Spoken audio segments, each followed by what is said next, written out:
Em nome do Pai, e do Filho, e do Espírito Santo. Amém.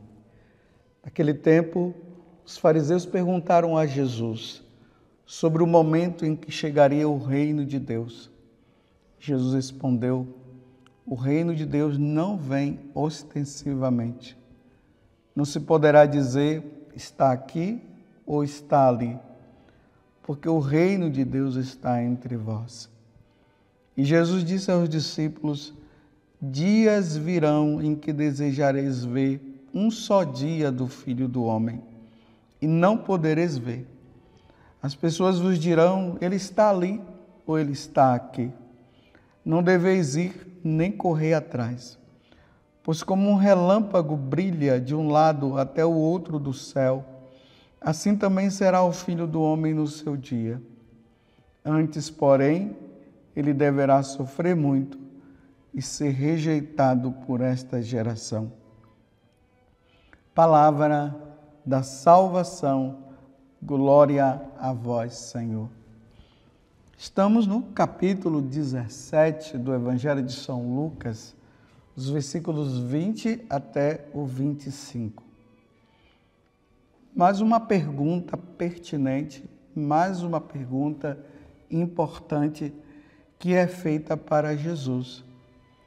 Quando é que o reino de Deus vai chegar? Os fariseus perguntaram a Jesus sobre o momento em que chegaria o reino de Deus. Jesus já deixa bem claro aqui para os fariseus que o reino de Deus ele não vem assim ostensivamente, daquele jeito. Ele vai chegar de mansinho. E aí Jesus disse que o reino de Deus já está entre vós. Quando Jesus diz que o reino de Deus está entre vós, ele está dizendo que é ele, Jesus é esse reino. Ele é esse rei que reina e que deve reinar no nosso coração. É por isso que esse reino de Deus, essa presença de Jesus nesse mundo de trevas, neste mundo onde as pessoas não querem saber de Deus, vai chegando aos poucos. Uma pessoa vai se convertendo aqui, outra vai se convertendo lá, vai mudando-se de vida, o grupo vai aumentando e vai aumentando, até que o número dos eleitos serão grandes. Embora esses dias nós já tenhamos visto que Jesus ele falou que a porta é estreita. E nessa porta estreita passam poucos. Mas a porta que é larga, passa muitos.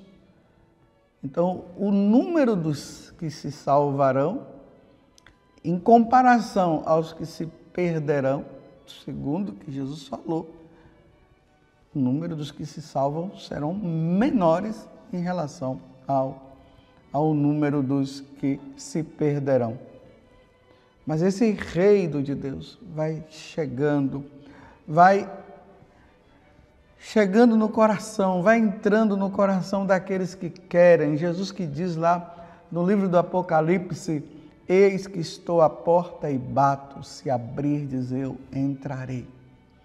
Mas se não abrirdes, ele não tem como entrar, porque essa presença de Deus ela não acontece de forma impositiva, mas é preciso que haja uma abertura de coração por parte de alguns.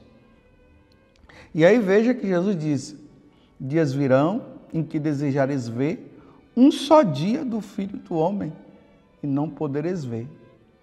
E as pessoas vos dirão: onde ele está ali ou ele está aqui, não deveis ir nem correr atrás.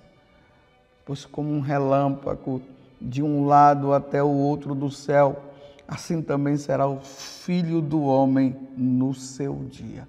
Agora, Jesus já se refere à sua segunda vinda.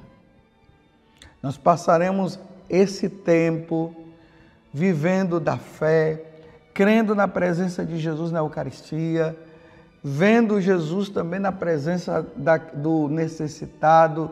As pessoas que se reúnem no nome dele, ele vai estar ali. E a Igreja Católica, ela vai se formando e o grupo está ali aguardando, rezando, pedindo, porque ele falou que ele virá uma segunda vez para buscar os seus eleitos.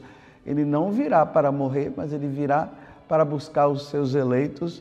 E aí Jesus disse que assim será o Filho do Homem no seu dia, como um relâmpago que brilha. Você já viu como é que acontece com o relâmpago? De repente ele brilha. Ninguém está esperando, ele brilha, ele aparece. Assim será o dia da segunda vinda de Jesus.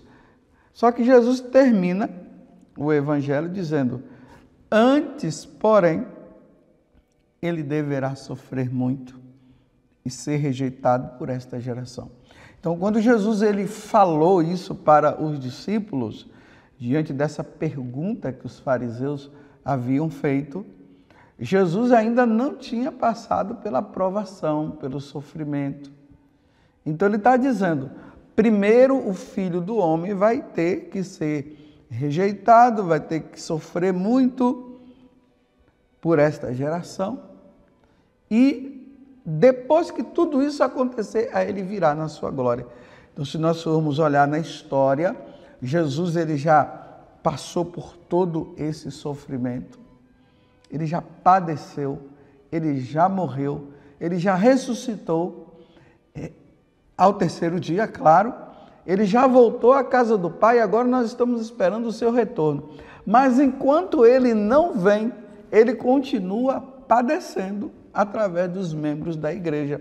E aí nós vemos aí quando Jesus fala para Saulo, que estava perseguindo os primeiros cristãos, e na hora Jesus falou para Saulo, Saulo, Saulo, por que me persegues? E Saulo não entendia como é que ele podia estar perseguindo Jesus. E ali Jesus mostra que toda vez que um cristão é perseguido, é Jesus também que será perseguido. Então agora Jesus sofre os padecimentos dele, Jesus morre através dos membros da igreja. Por isso que de vez em quando nós celebramos um mártir.